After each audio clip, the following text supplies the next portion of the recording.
Con nhớ lên rút hai nhôm trong bò cho lia hai mà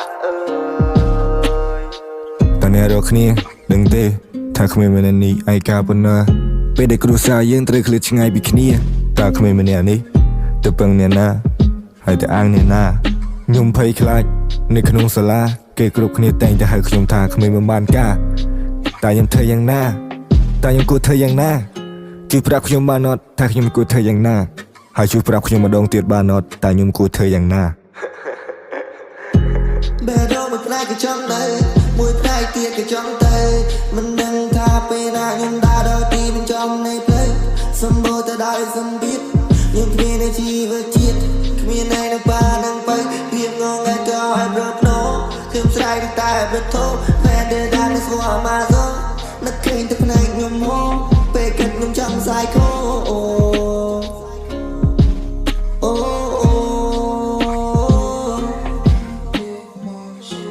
សម្ពាធជីវិតមួយបង្វេចសម្រាប់ខ្ញុំធ្វើដំណើរ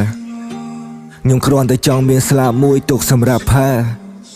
ខ្ញុំហើយចេញពីយមរាជដែលគាត់មកសុំស្នេហ៍ហើយខ្ញុំក៏ខ្លាចមនុស្សចិត្តអប្រៃដែលប៉ងយកខ្ញុំទៅប្រើដូចជាសត្វធាតុហើយខ្ញុំក៏មិនចង់ទៅផ្ទះនៅសទៅធាតុមួយចានខ្ញុំគ្រាន់តែចង់មានពេលល្អមួយសម្រាប់ខ្លួនឯងទុកពេលឲ្យខ្លួនឯងសម្រានតើពេលណាគ្មានម្នាក់នេះអាចធ្វើវាបាន